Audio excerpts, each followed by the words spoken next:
The M&Ms have officially returned. Here with your overnight live feed update. If you don't want any BB28 live feed spoilers, now would be a good time to scroll on or save this video and come back for later. So last night, Taylor talked to both Kamu and Devins about her big plan that she has. Not sure if you guys remember, but in her preseason interview, Taylor talked about this big giant plan she has. I think we're starting to see the beginning workings of that. So she was using M&Ms to talk about all the different trios and basically said this plan is the final 5 plus their tethers. So she has 5 people in mind, which I believe I kept getting a little bit confused on who she genuinely wanted in the 5, but it would obviously be her, Devins, and Kamu. And then I think the other 2 that she wanted was Lyric and Barrett. The reason I think it was those 2 is because she kept saying that Lyric and Barrett would have the same tether of Mallory. They wouldn't each have a separate tether. So I don't know. It's a really well thought out plan to a certain extent. She has clocked every single trio in the house. What she hasn't figured out for some reason is how some of those trios overlap or cross over to other trios. Like it's really weird that she didn't pick up on that because she's picked up on so much other stuff in the house she was correct about. And my concern is, while it's a good plan, we've seen it work many times, different alliances like this, she's saying it to the complete wrong people.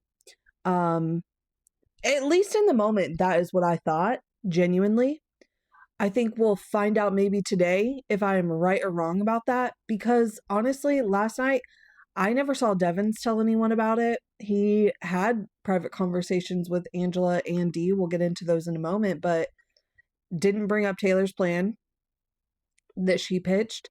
And I didn't see Kamu tell anyone about it either. So it's interesting that they aren't talking to other people about it. I'll be curious to see the 2 of them talk today because they do know that each other has been approached by Taylor. I'll be interested to see a conversation between Devins and Kamu later today, hopefully. But I'm just hoping that this doesn't backfire on Taylor in the long run. I hope that they're taking it seriously and it's not just going to be used as information, because she really, really showed how strategic she is, how smart she is, how observant she is in these conversations, and she was spilling everything to them. Thing that is really important to make note of, I feel like, from last night is something that kind of was going on most of the day yesterday, but then kind of came to a head last night. Haley, for whatever reason, really wants Angela to be officially included into the red corner. Obviously they all work together in the tool shed, but Haley is really wanting Angela to be a member of red corner. So she brings this up to Dee and Chuck earlier in the day, and they're both like, oh yeah, whatever, fine.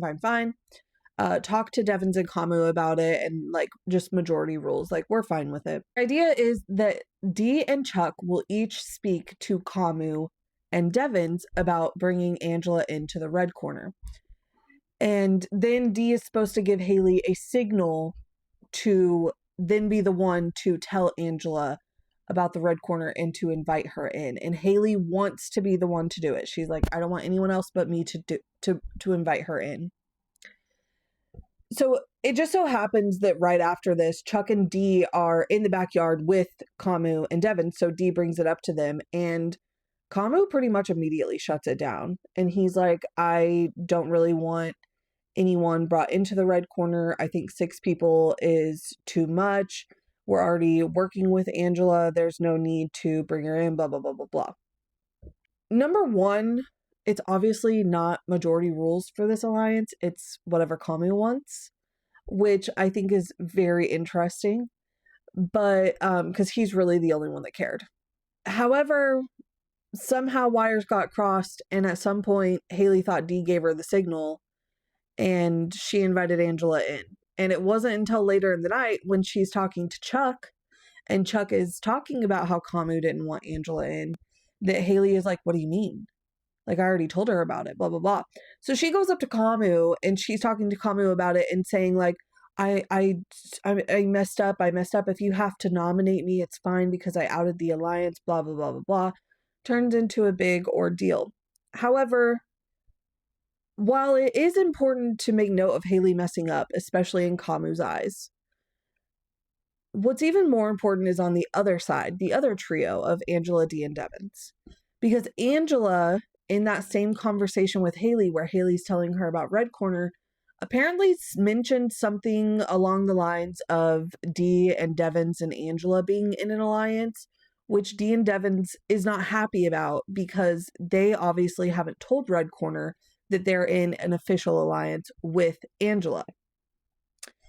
So they're basically telling Angela, like, no, we don't want them to know that we're all officially working together. It's just supposed to be like an unspoken agreement to kind of have each other's backs aside from the Toolshed Alliance. Like, that's supposed to be our only thing together. You're going to kind of like blow up our spot with them if they find that out. She also, the reason that they even know this is because she wanted to tell Haley about the full crossover alliance. No. They don't know that about us. Again, they only think we work with them in the Toolshed Alliance. Like, no, this is not going to be a good thing. At the end of the conversation, it seemed like they were all on the same page. As someone who has watched Angela on the feeds, I know she was not happy about this. I also think that Haley is not happy about Kamu not wanting Angela to be brought in to the Red Corner, and I think that this is a situation that we need to watch closely. Devins also talked to Dee about how he is not feeling very comfortable with Angela constantly wanting to target Drew, because he said he feels like him and Dee are on a level of like, we need to keep an eye out for Drew and we need to keep an eye on him and kind of rein him back in. And Angela is on like we need to get him out next week. And he is not there yet. And Dee agrees with him, but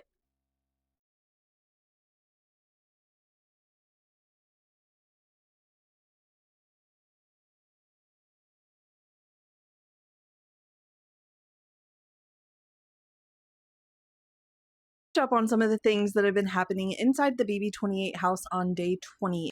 So early this morning, Drew and Devins were having a conversation. I just want to mention this because of the whole Taylor plan that I talked about in this morning's video. But Drew and Devins were talking about Taylor this morning and about how she's kind of like a sleeper person of the season, where like she's very unsuspecting, very unassuming. She's not really talked about by a lot of people, but she is someone that is very smart, very observant, and someone to watch out for. I think the fact that Devins was in on this conversation and was definitely agreeing with a lot of the things that Drew was saying about Taylor was very telling. But what was even more telling was the fact that he did actually just a little bit ago let Dee in on Taylor's plan. He also let her know that when Taylor was telling him about this plan, she specifically mentioned that Dee and Angela are running the house, but they make it seem like to everyone else that Haley is the one coming up with everything, that Haley is their little minion. So I do not think that Devins plans on sticking to this alliance with Taylor. I had kind of had a little tiny bit of hope last night when he didn't mention it to Dee, but today just kind of confirms that no, he is truly sticking with Dee this whole time. The other big thing that's going on right now is the house guests have been talking about having a tea party for the last couple of weeks, but last night it seems like they really decided that today was going to be the day. It's Sunday. They don't have anything to do. So they are planning a tea party for later today. It'll actually end up falling probably around the time that the episode is on tonight. So you might want to tune in to the feeds after the episode tonight. If you are someone that doesn't subscribe to them and you have the option of watching for free on YouTube, tonight would be one of those nights, because even though a tea party doesn't sound that exciting, Kamu is planning on turning this into a house meeting situation. He plans on talking about how him and Jason had made a deal prior to nominations that if Kamu didn't nominate Jason and Jason was selected for the veto and won the veto, he would use the veto however Kamu wanted him to. However, Jason had also told all three nominees that if they selected him for the veto, he would use the veto on them. Also wants to call out the fact that Jason has told people that they need to keep him there for a shield to target either the icons or Kamu, Chuck, and Haley. So really just a big Jason call out. So far, the only people that know that this is Kamu's plan is Dee and Devins. They've both been on board with this plan. Dee did a camera talk after the first time that Kamu brought this up and basically just said, the more that this house can be in chaos, the less likely eyes are to be on Angela, Dee, and Devins. So that's why she said she's on board for this. I think Devins is just on board because he likes messiness. But I think that we're going to see fireworks because I don't think Kamu realizes, like, calling out Jason, he's not going to have to pretend to like you anymore. He's going to know, like, everything is going to confirm what he's already been suspecting is that he is the actual target for the week, and he's going to let loose on you. And, like, he can definitely say a lot about you as well. So I don't know. If this actually comes true, which Kamu has been, like, rehearsing a 4-part speech for this whole thing, it might be worth tuning into the feeds. Okay, the tea party happened. Let's talk about it. Spoilers for BB28. If you don't want them, now would be a good time to scroll on. In this video, I'm just going to go over what happened in the actual tea party situation. I'll talk about some of the fallout and conversations afterwards in tomorrow's overnight live feed update. So basically, tea party starts and everyone started going around sharing stories because Jason unfortunately said, like, hey, it's a tea party, let's spill tea. So people were telling, like, embarrassing things that have happened in the house or confessions of things that have happened in the house.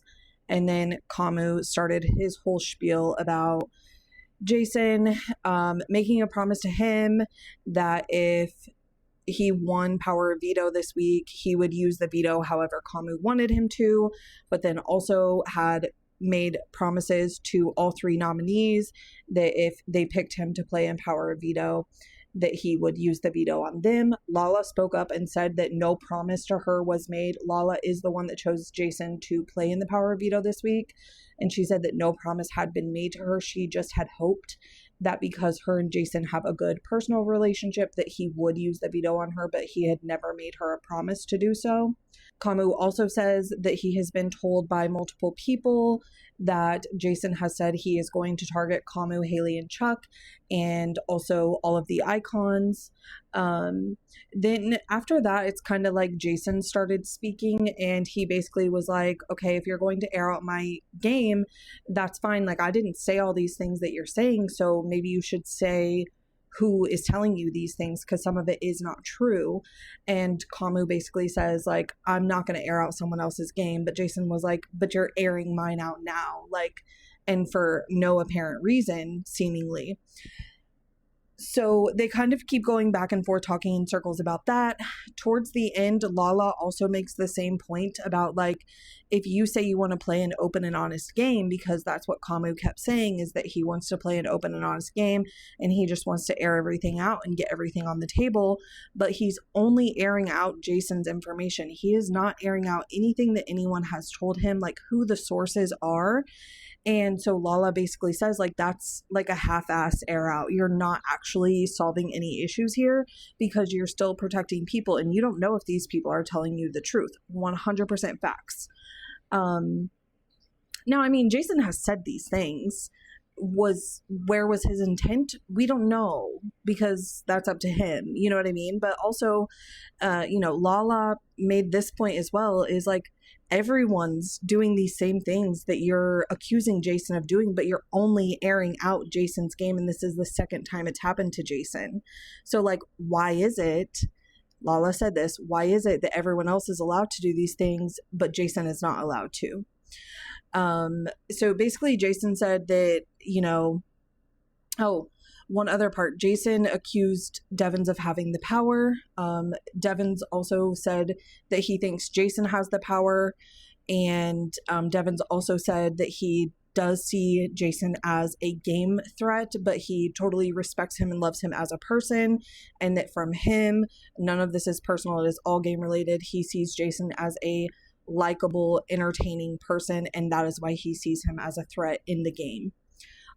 Which Jason seemed to just be like, fair, that's fine. At one point during the argument, Jason said to like everyone sitting around, it is very obvious that Kamu, Haley, Chuck, the icons, and Drew and Barrett are all working together, and that is a big group of people, and basically like wake up and look at what is going on around you. To which all of those people pretty much, not all of them, but a few of them immediately jumped in and they were like, no, we're not actually working together. We just collectively came together to target Rome for that 1 week, but no alliance was made. That's the narrative that they've been going with this week. Jason also points out that like Devins did the same exact thing to Rome to get him out of the game. He said this is just like a strategic attack where they are just making a reason to put him on the block, which is exactly true. That's 100% true, because Kamu is painting it as these lies that Jason has recently told being the reason that he is going to be the replacement nominee tomorrow. But it has been Kamu's intention since late Thursday night, that this would be the plan all along, before any of those promises were even made. So it's 100% what Kamu is doing, is just making this big spectacle of Jason to justify naming him as the replacement nominee, because he doesn't have the balls to just say, I see you, a drag queen, as a threat to my game, so I'm going to nominate you. He has to come up with a fake reason to be able to do it. He can't just do it on his own. And I think that says a lot about him and his character. Something that says a lot about all of these people's character is that when this was all said and done, they all just let Jason sit in silence all by himself. No one checked on him. Everyone was just cleaning up the tea party around him while he sat in silence until he was called to the diary room. But that's kind of the overall recap of what was said in the argument. Like I said, in the overnight update tomorrow, we will talk about the fallout and conversations post-argument.